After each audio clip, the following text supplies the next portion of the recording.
Et ça, tu vas commencer bientôt ces rééditions ou éditions de nouveaux textes? J'espère pouvoir le faire l'année prochaine.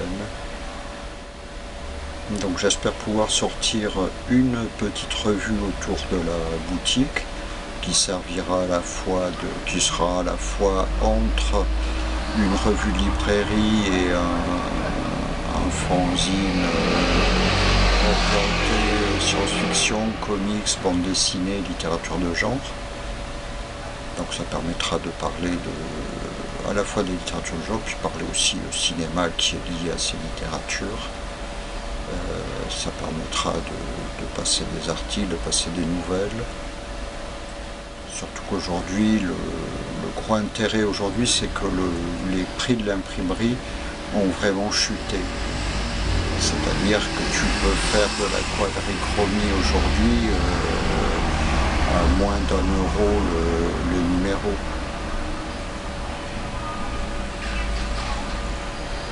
Et en ce qui concerne le cinéma, l'ASF aujourd'hui, est-ce qu'il y a encore des films qui sont tournés en 35 mm ou maintenant c'est tout carte mémoire? C'est presque tout du numérique maintenant. Presque tout du numérique, c'est des grosses productions qui, à mon avis, se noient dans les effets spéciaux et perdent un peu de leur intérêt. Des scénarios qui sont parfois sacrifiés aux dépens des effets spéciaux. Je trouve que dans le cinéma de science-fiction d'aujourd'hui, il n'y a pas grand-chose de réellement passionnant. De temps en temps, il y a la surprise de voir arriver un petit film, mais dès qu'il s'agit de grosses productions, là on tombe vraiment dans la soupe. Et ça, c'est un cinéma qui est fait pour les adolescents, n'importe comment. De toute manière, oui, c'est un cinéma pour les ados, mais malheureusement, il n'y a plus que ça. En science-fiction, je dirais, il n'y a pratiquement plus que ça. Alors aujourd'hui, on ferait plus Planète Interdite. On pourrait le faire, mais à mon avis, ça aurait plus les qualités du premier film.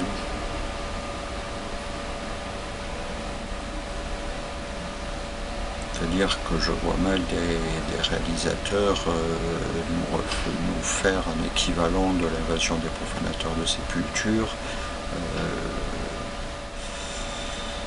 Le cinéma a perdu une partie de son efficacité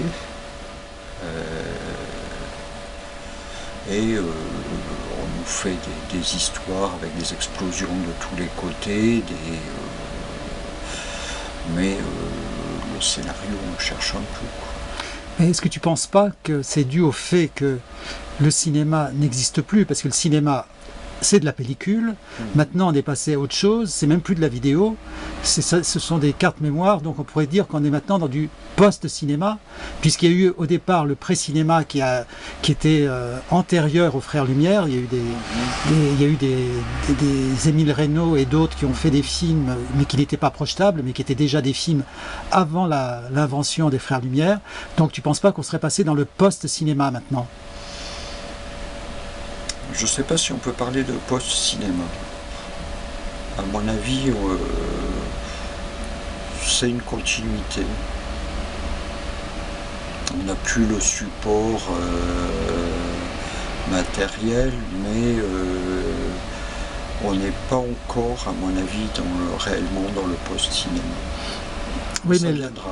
Parce que le 35 mm, la pellicule, il y a un effet hypnotique. C'est-à-dire quand il y a la projection, il y a cet effet hypnotique qui a fait qu'on a été hypnotisé par le cinéma depuis la fin du 19e siècle. Oui, mais je pense que les progrès techniques ont fait que le côté hypnotique s'est petit à petit estompé. Je pense que dans le cinéma dans le 70 mm, il y a déjà moins ce côté hypnotique. On passe sur des écrans beaucoup plus larges, souvent une définition de l'image plus poussée, et on était déjà passé à autre chose.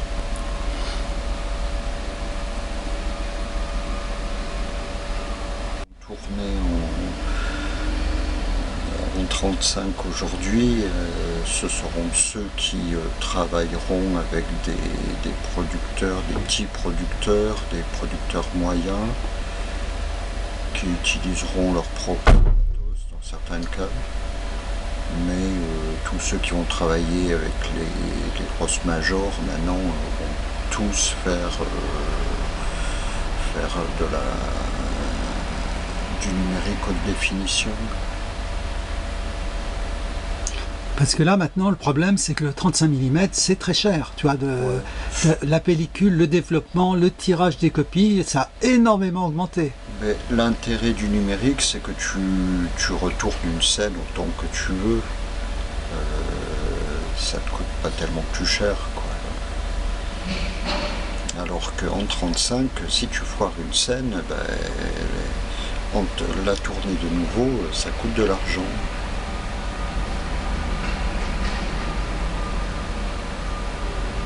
Donc oui, le cinéma 35 est de toute manière destiné à mourir. Il y aura juste quelques réalisateurs qui voudront continuer d'utiliser ce support, mais ils seront plus très nombreux dans les années à venir.